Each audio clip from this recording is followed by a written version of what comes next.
Hello everybody, welcome to this week's question and answer video. Happy Monday everyone, I hope everyone's weekend went well.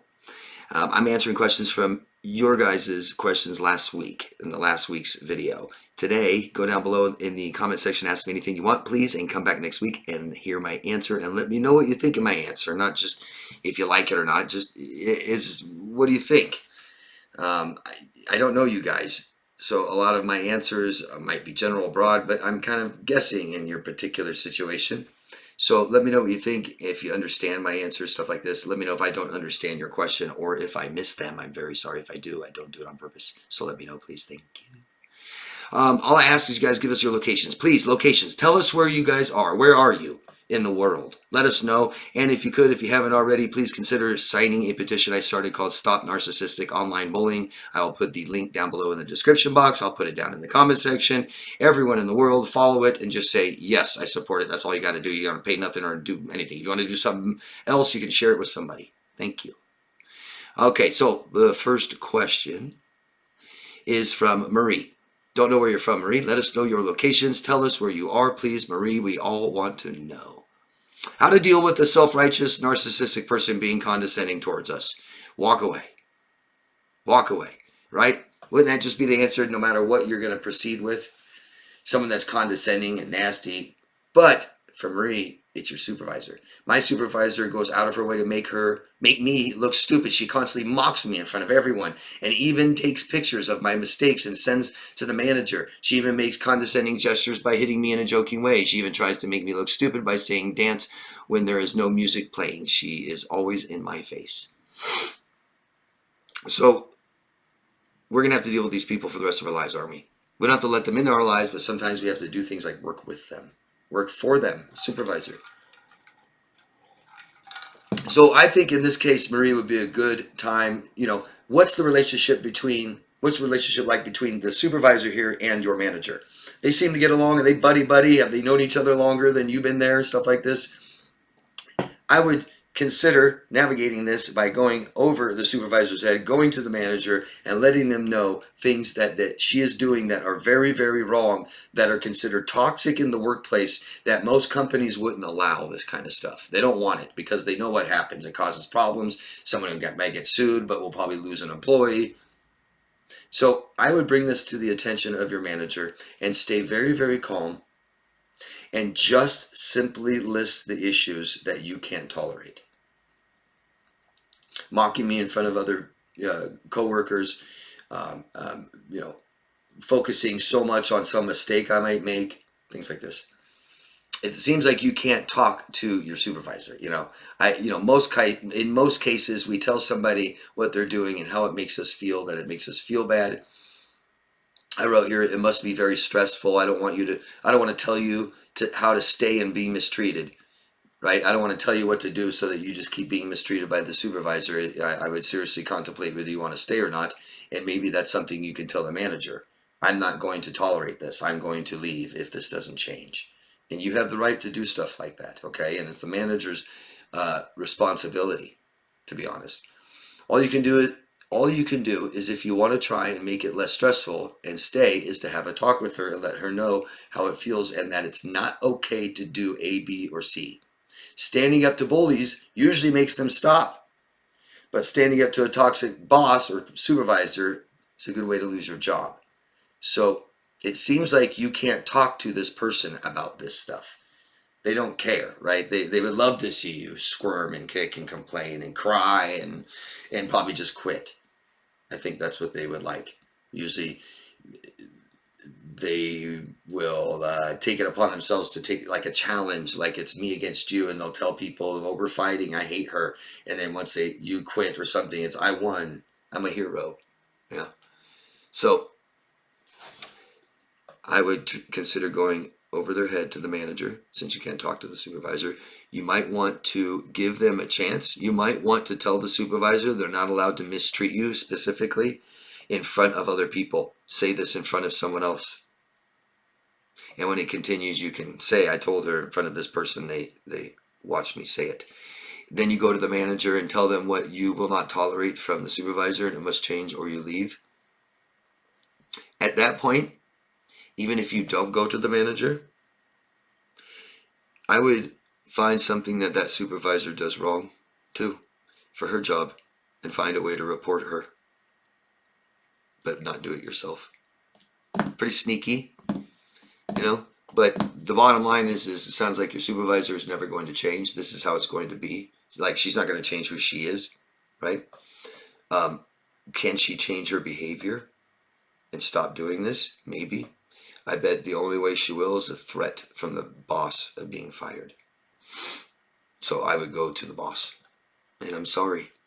If it doesn't stop, you can't get it fixed. Go to, if there's a human resources department, don't report them there. Or you could talk to a labor lawyer, because it's harassment on the job. It's illegal. I'm so sorry. Wish I could tell you something easier, something better to do, but there's only so much we have control over, isn't there? Caden from Iowa. Hello, Caden. I've got a question for you. Over the summer, I started dating a girl, and I'm pretty sure she has BPD. I met her because I moved up north for a job in a small town. I met her through a friend, and the relationship moved extremely fast. She started talking about moving in with me right away, dyed her hair the same color as mine.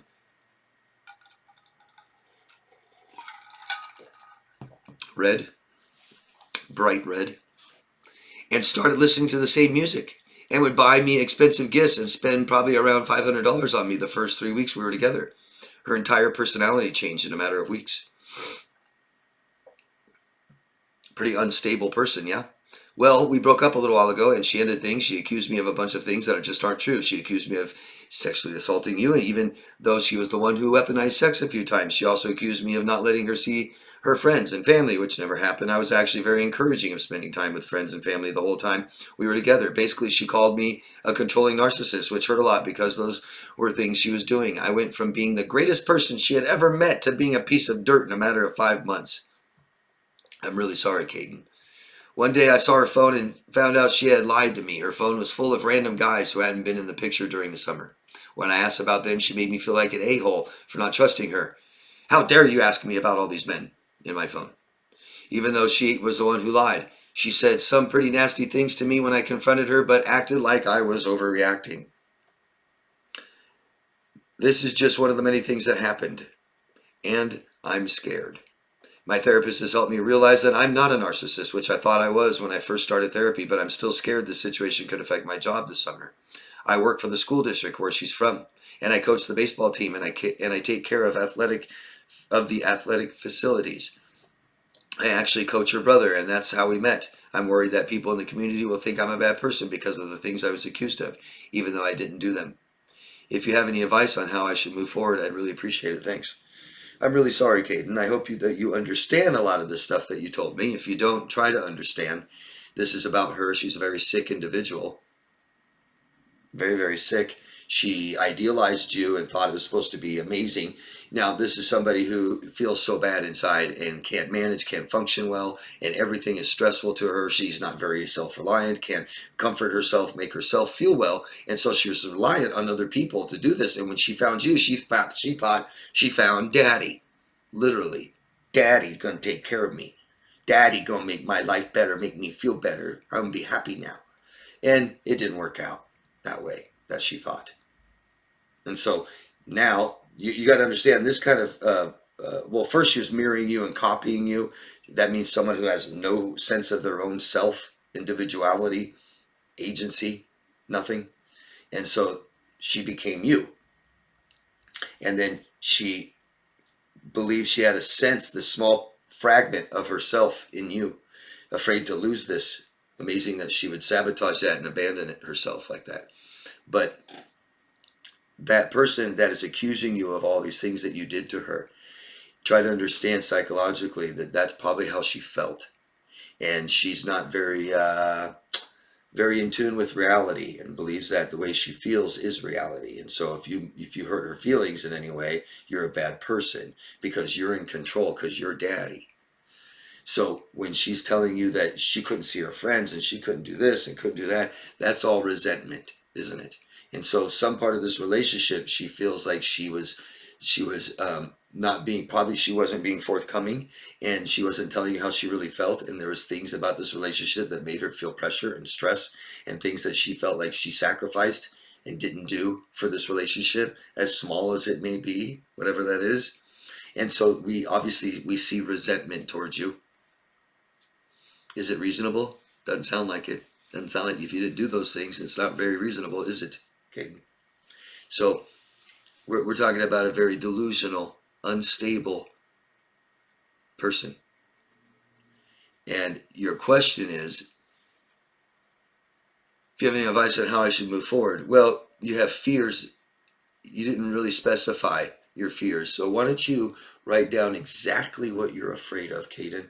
I mean exact and precise. What are you afraid she is going to do to you? And then ask yourself if it's reasonable. If there is something still reasonable that you're scared of, ask yourself what you can do about it. Whether it's legally, and try to do those things, and then accept what you don't have control over her. You can talk to a lawyer. That might just make you feel better, to know your rights, to know what you can do and know what you can't do. But we have to learn from these situations, not repeat them. But I think you're going to be okay. I don't know what you're scared of her making you lose your job or something, because she tells people you're a bad person. Just to let you know, people hate that.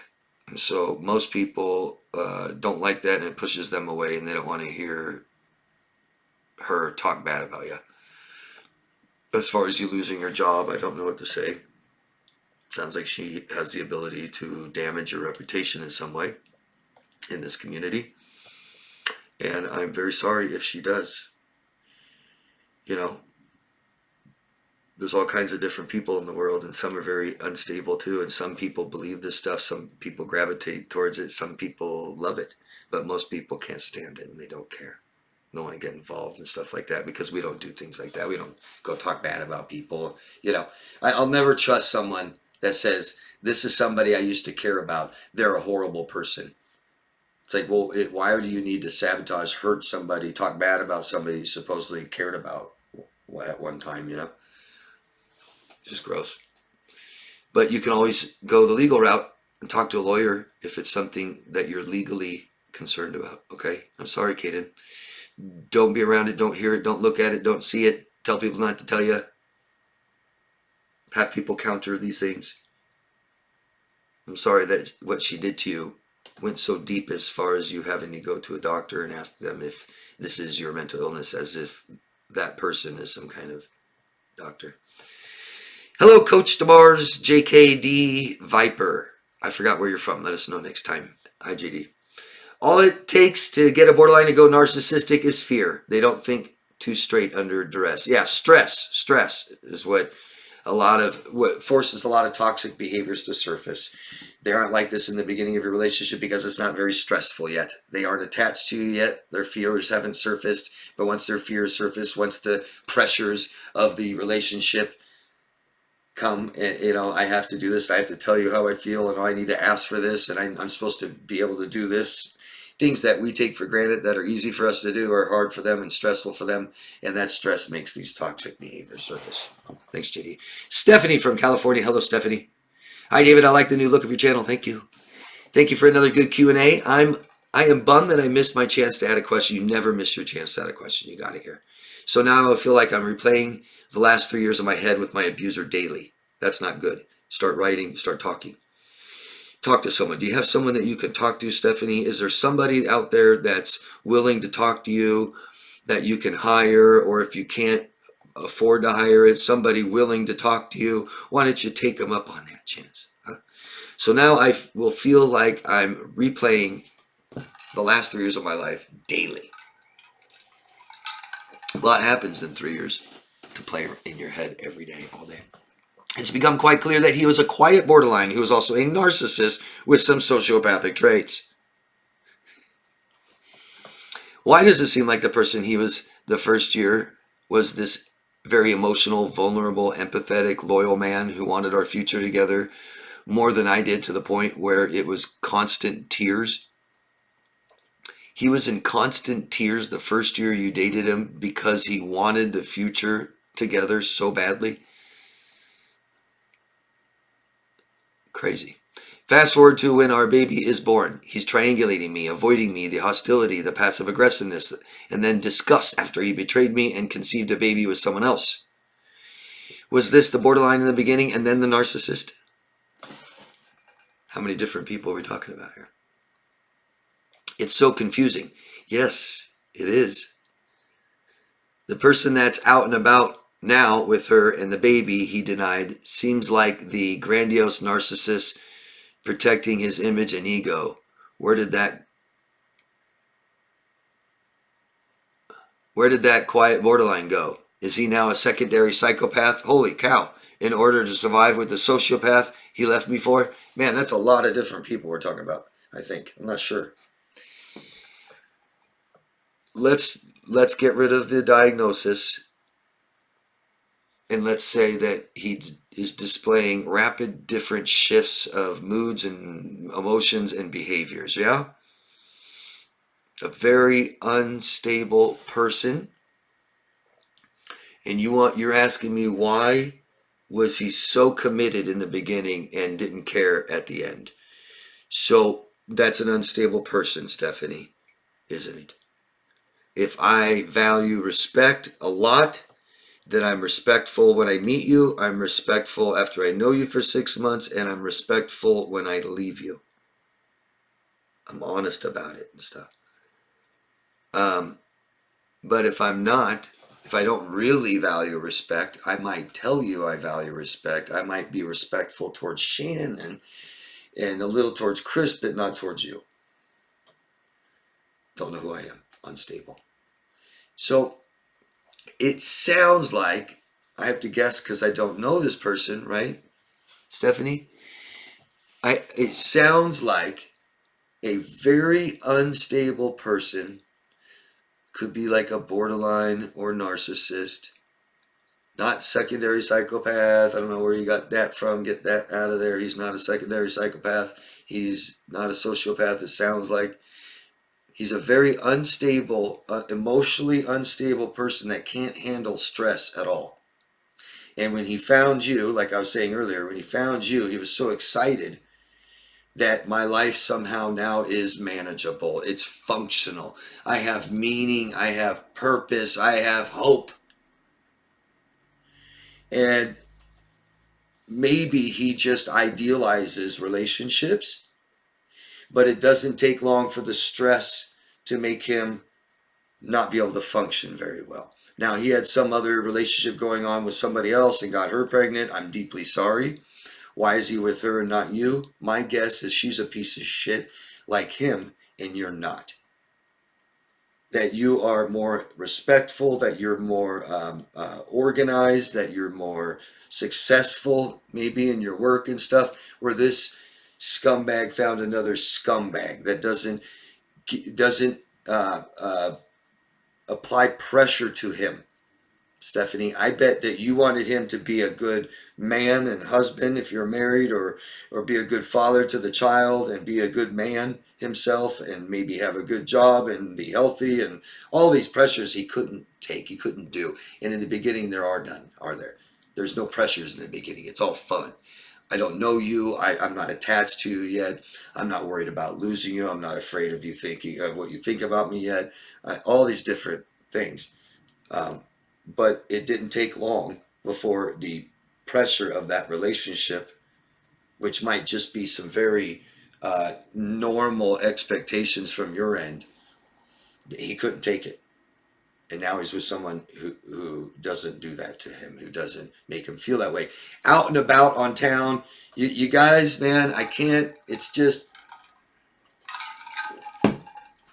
what does this sound like? I saw someone outside, they smile, so they happy. That's it. That's all you're saying, guys.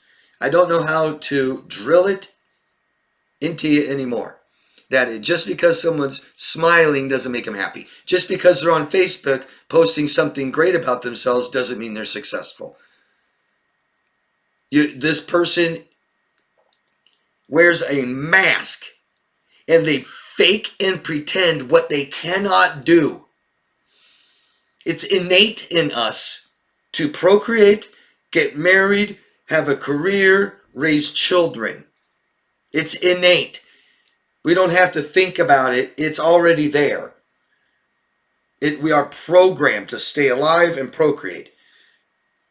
So he thought that would make him happy. He thought that would be what I'm supposed to do because what I'm doing right now is awful. So this is what I'm supposed to do. And so he starts faking it and pretending and trying, but he can't do it. And I bet he blames you. You're a nagging, you're crazy, you just want too much from me. And you're just like, dude, I just want you to like come home at night and eat dinner with us and go to bed. Like just some simple basic things that he can't function. He can't do it. He found somebody who doesn't want those things from him. He's in control more where he's at.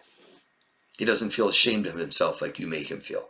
I'm not saying you did anything to him, but he naturally is ashamed of himself. He hates himself, and you remind him of that. Hope you're talking to someone, Stephanie. If there's somebody out there that would talk to you, I would take him up on it. Healing Family from California. Hello. Hello, David. Thanks for all your answers. Always. You're welcome. Thank you. Is antisocial the same as being a sociopath? Can you explain a sociopath? What are the traits or what is the criteria for the diagnosis? Give examples of what they do. Thank you. Great question. One of my favorite topics. Antisocial personality disorder is a very distinct personality disorder with very distinct diagnostic criteria. This is where sociopaths and some psychopaths will fall into because they meet the criteria. The ones that don't aren't antisocial. The psychopaths who do not meet the criteria for antisocial are not antisocial. They're psychopaths. Not all antisocials are psychopaths. Not all psychopaths are antisocial.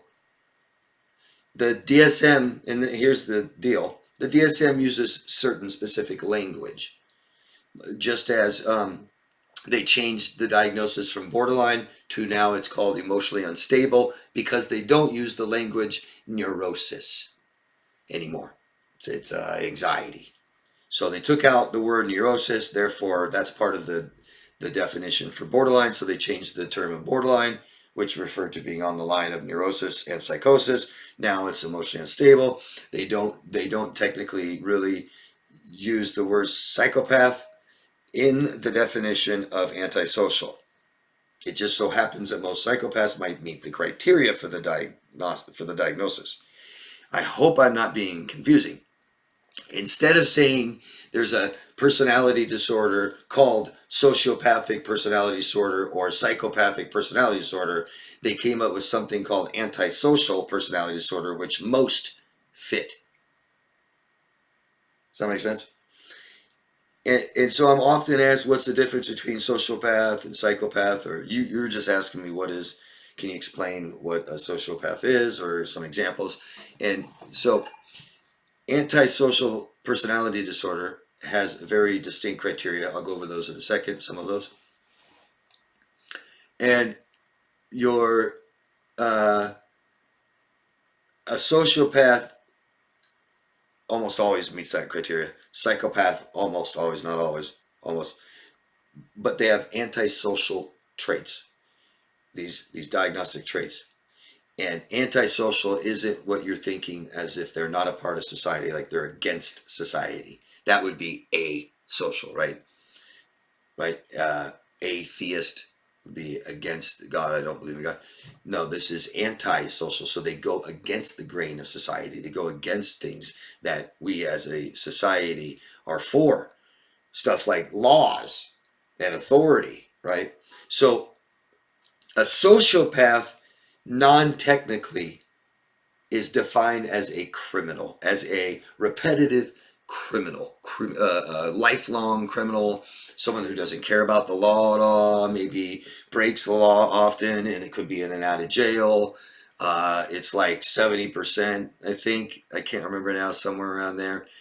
People in prison could be technically sociopaths. The sociopath is made this way. The psychopath is born this way. The psychopath is born in a certain way so that the prefrontal cortex here doesn't work at all.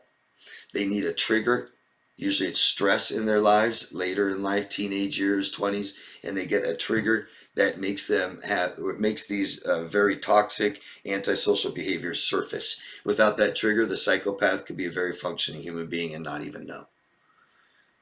Interesting, huh?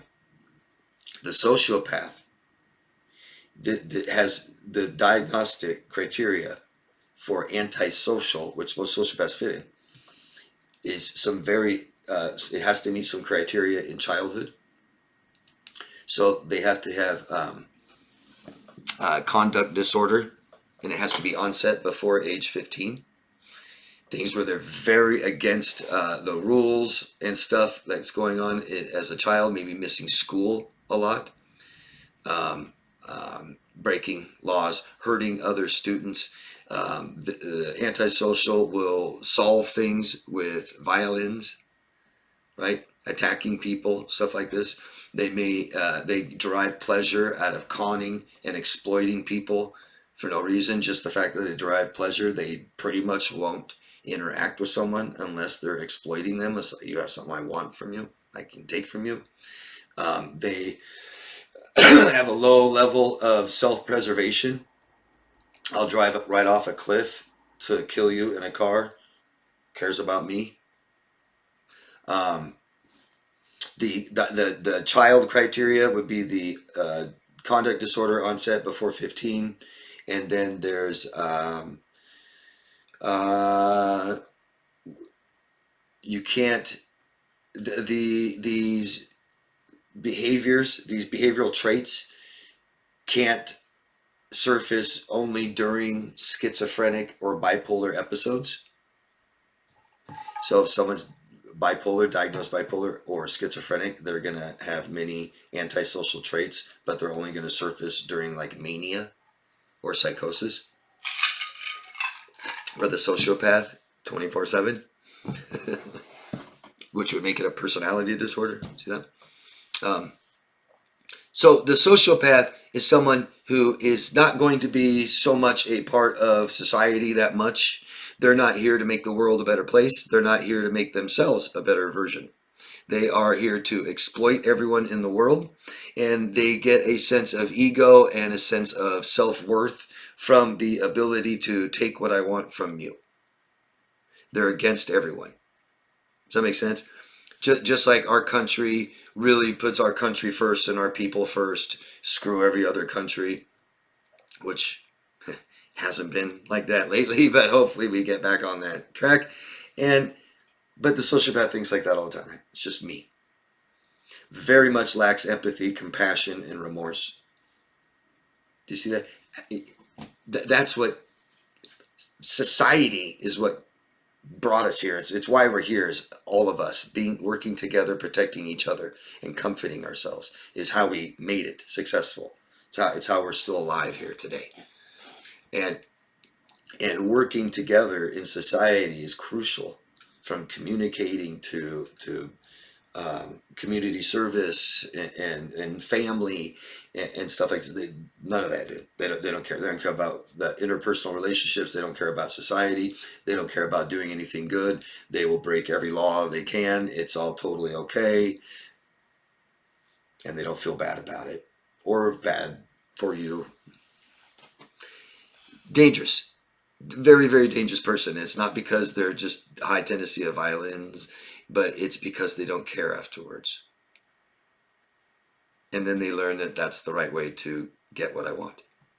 Let me know what you think. Thanks. Rory from Ohio. Hello, Rory. I clicked on a short while back that said, if our husbands get so angry at us that they punch holes in walls or doors, throw or break things, scream and yell at us, that we as wives need to say or do things differently. In other words, we are causing them to act the way they do. This was disturbing and disgusting me. Could you please tell me your thoughts on this? Well, gosh, anyone can make a video, yeah? Anyone can make a video and say anything they want, and anybody can like it and watch it and spread it, and yeah. Yep, I hear gross stuff all the time. Yeah, I hear the top relationships experts say, oh yes, you should look in your man's phone. Yeah, I hear it all. I hear, you parents, you should take your children into therapy and get them on drugs if they misbehave. You know, what else can you do, right? But drug them up. And someone's out there saying that if your man or your husband or your boyfriend is violins, is putting holes in walls and doors and throwing stuff and breaking things and screaming at you, what did you do? What'd you do? As if you have control over that, right? We are responsible for what we do. Everything I've done is my fault. Nobody else. No one's doing this to me. It's just sick that it's spread around like this. You see, you want my thoughts. My thoughts is no, that's absolutely wrong. That a term of mine, and I hope for everybody in this world, is that we don't have violins in our life. You cannot break things. You cannot throw things. You cannot hit them things and slam things. You cannot yell and scream. You can't threaten me. You can't put your hands on me. You can't stop me. You can't push me. You can't be violins. You can't at all. Can't be in my life. And if you are, I'm out. I'm gone. That's it. Goodbye if you can't control yourself. Because a person that much bigger than you, some man who's that much stronger than you and that much bigger than you, cannot control themselves. Is scary. It should be. I hope so. Run. Run. No violence in our life. And I can't think of a more a group of people that should live by that more than women, right? A little smaller, not quite as strong, can't protect themselves as much. Why would you want that in your life at all? I don't know who's saying that. Why don't you tell us? Who's saying that? Absolute victim blaming. They getting paid to say that? Thanks, Rory. Don't know your name, don't know where you're from. Lord Annie 66. I have a question that may be a little bit OT to this video, but it's still about BPD. You can ask me anything. Do BPDs particularly have a problem with accepting and or respecting their non-BPD partners' boundaries? No. One of the best demographics of respecting boundaries in the world are borderlines. Now, don't get me wrong. There are some, right, that aren't as perfect as the rest of them. But, geez, 85% of borderlines are impeccable with other people's boundaries. I mean, it's amazing. I mean, they will not take one step forward until they are sure everyone within a 100-yard parameter will not be hurt by that. Amazing. They're so respectful, so conscious, so aware of everything they're doing, mindful, in total control, total stable. They know who they are, most of all. Most of all. People like borderlines know who they are. They know their own boundaries. They're very good at implementing them and letting you know where their comfort zone is. And boy, do they know your boundaries. You don't even have to tell them anything. Never.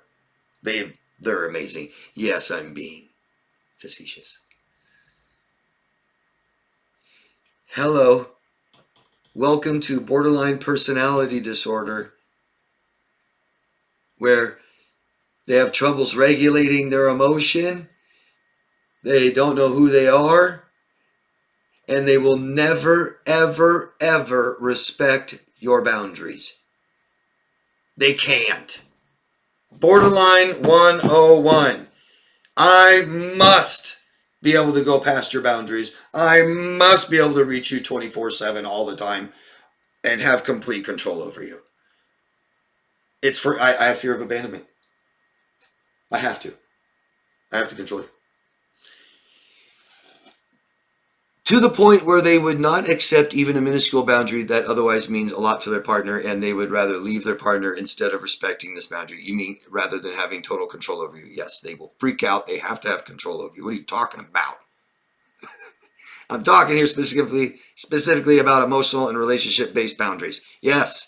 Is it a typical characteristic you would say for BPD? Ho, ho, ho, ho. Who's worse?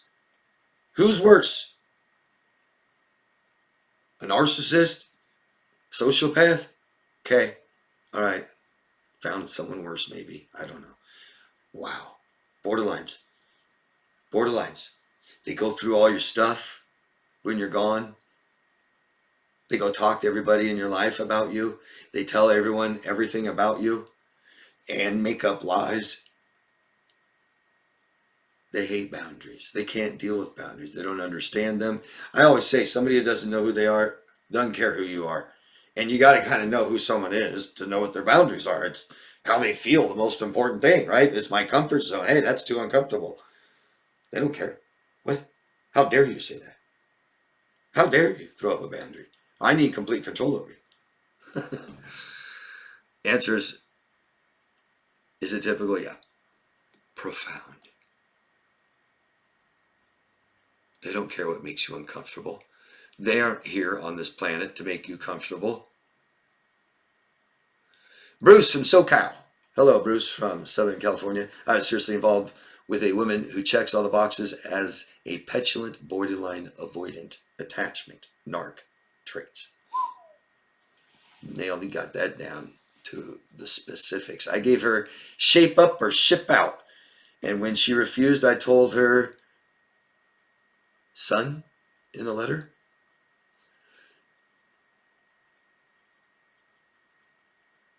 I think you typed this too fast, Bruce.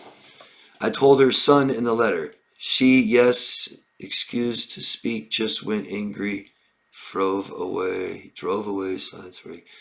I don't know what you're saying. You told her to ship up or ship out. She got pissed and drove off and gave you the silent treatment for a week. That's what it's saying. My question is, why would she tell me lies that were not even plausible as to can't come over, can't see you? Why would she tell implausible lies when she could have told me a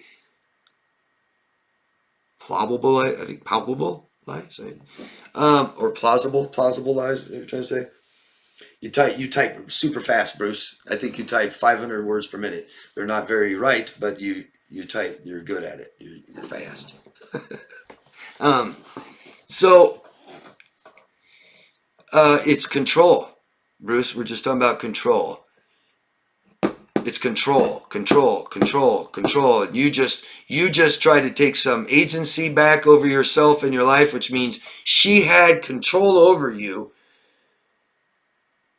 And you just took some power, and she said, screw this, I'm going to punish you for a week. That's what she's doing. She doesn't care that she lies. So why do people lie even when they don't need to? Isn't that the question, right? Compulsive liars. Oh, it just comes natural. Yeah, it does. It does, sure. But it's about control. People are, you, Bruce. Why do you lie to yourself, Bruce? Why do you say you're on a diet and you go get the candy bar or the Diet Coke or we all kind of lie to ourselves a little bit, little cognitive dissonance here and there, right? Yeah, we're doing it to have some control over our environment, to feel like we have some control. If I lie to this person, I control what they think, don't I? I have some agency over them. They're going to go do what I told them to do because I lied to them. And this is a person who feels out of control and lies to feel like they have some control. And they're very controlling. And anybody that drives away in silence for a week, don't ever let them come back, Bruce. Never. Worst thing you could do. I bet if there was something worse, you'd do it. She's a control freak because she's completely out of control, and people that feel like they're out of control, I don't want to be anywhere near them. My God. Unstable, impulsive, and she's simply trying to break you down and control you.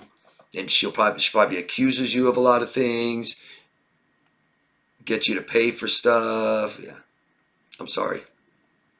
Hey, Devin, it's Ben from South Florida. Hello, Ben. Good to see you again. After losing my home, after losing my job, I've been on the street for a month, still working full-time while saving my money to hopefully find a room soon. Oh, Ben, I'm sorry. Again, huh? I started dating a friend who helped me with money when I was sleeping in a park. She helped me with a lot, and I felt in debt to her afterwards.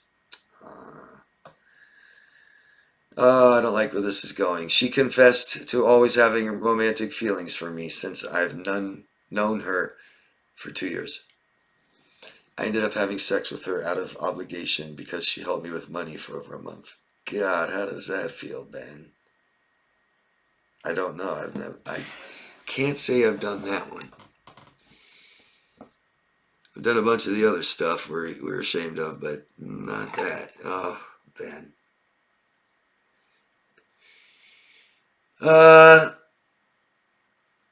She is diagnosed borderline severe. Of course she is.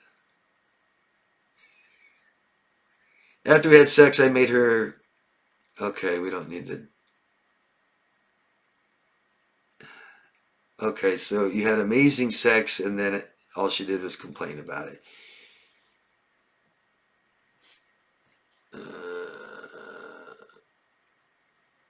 So she enjoyed the sex, but then changed her mind out of nowhere. So due to not having enough money to move out, I've been living with her as a friend now, and all she does is talk about how disappointing she was. Oh my God. How disappointed she was with the sex. And now all she does is talk about how disappointing she was with having sex with me. Jesus Christ. I didn't even want to do it. I felt obligated due to being homeless, and any advice would help. Thank you, David. Ben, I'm sorry, Ben. Oh, God, you're in a bad place, huh? You're taking any help that you can get, and it's going to be from the sickest people, man, that want something from you. So that's great that sex is so unbelievably important to her. That's why she's complaining about it. This is just to control you, Ben. She's trying to break you down. She's taking advantage of you being vulnerable already. She wants complete control of you, and she's trying to break down who you are so she can then build you up to what she wants. She's extremely narcissistic, and maybe she was diagnosed borderline, but I bet she has NPD too. She's disgusting. She's sick. She's toxic, Ben. Don't talk to her. Don't tell her anything. You stay there. You have the right to stay there legally. She can't kick you out. If she does or locks you out, you call the police. You tell them you live there, and that's the end of it. Don't tell them anything else. I live there. My stuff is there. Let me in. But, Ben, do everything you can to get out of there. Okay, Ben, and be very careful who we take help from. Learn from this, and we don't give our bodies away to people when we don't want to. We don't sleep with people that fast. I know that you knew her for 2 years, but it seemed like the relationship quite took the turn when you were homeless. God, I'm so sorry, Ben. There's a lot of signs that she showed you over the last 2 years that we ignored. I promise. I'm so sorry, Ben. I hope there's somebody that will help you, that you can trust. I'm sorry, Ben. Please keep asking me questions. If there's some way I can help you, please tell me. Please let me know, okay? But you're at this house now. She has no right to kick you out. Here in this country, you have to do it legally, and it takes some time. If you need that time, take that time. But be careful, because this person will most likely, after long enough, will probably try to get you arrested for something. I'm sorry, Ben. I would say romantic relationships of any kind should be on the back burner for a while. Let's fix our lives one step at a time. First things first. Victoria Bay from the Bay Area. You said it. You said Victoria's Bay Area. Oh, the Bay Area. Victoria's Bay Area. Is that San Francisco Bay? Is that yours? What do you think about a single mother trying to raise her son with no father around? I think that is just freaking awful. And I think that they should have 100% help from the state. And it sucks, because then you're going to reward some bad mothers, you know. I've seen mothers literally just have children just to have help from the state. And it's like, oh, well, we already get help for 4. Let's have 5. But the poor mothers out there that are deserted by fathers, and as much compassion as I have, I also have to say, let's stop having children with bad men. Trying to raise your son with no father around. Can a single mother show her son how to be a man? Not really. Or is it something only a man is able to do? Well, just like a woman can't be a man, a woman can't really show a child how to be a man. Not really, right? That's why you're asking, Victoria. If you thought so, you wouldn't ask, right? If we all thought so, you wouldn't be asking. Yeah. Now, a mother can do her best job and might be able to do a fine job. Might be able to do okay. Right? Might be able to. I know plenty of men like myself who were raised by single mothers who turned out to be good men that are good to women. I love my mother. I took care of my mother. I grew up in the South. I have massive respect for women. I love opening the door for women, pulling the chair out for women. I think women should be treated special. I think being a mother is the hardest job in the world, and I have the most respect for being a mother, especially a single mother. Can they teach a child to be a man? Not really. There's just some things women can't do. Just like I can't teach my child to be a woman. I can teach my daughter to be a fully functioning adult and try to be somewhat of a mother to her children, but not really a woman. A human, not so much a woman. And so if I was a single father and I had a daughter, I would keep teaching her to be a beautiful human being, and I would encourage her, get in touch with her femininity and things like this. But I would do things like trying to have some kind of more healthy role model of some kind that's a female. A good opportunity with children when they're with a single parent, if they might need some therapy or to talk to someone and get that gender, right? If like for me, or like you say, a mother wants to teach a son to be a man, why don't you hire a male therapist? Why don't you make sure that your children are around, Uncle Bob a little more often? Why don't you have the child, why don't you try to find a big brother for the child, some police officer that'll come by and check on the kid and be around. Can the child hang out with you a little bit? Things like this, just to be around men, because they really will learn what a father is and a husband and a man is from their father. They aren't going to learn that from their mother. What did I write down here? A mother can and does teach their children quite a lot. It can go either way, but the best male role model is a male. A fatherless son can lead to many problems that a single mother may not be able to avoid on her own. A father's role is to be involved in a child's life and show them direction. That's something a mother can do in place of. Right? That's something they could try to do. We don't want to overcompensate and say, oh, I'm so sorry you don't have a father, and so therefore you don't have to be in trouble, and I'm going to be easy on you and stuff like that. No. Might even be a little harder.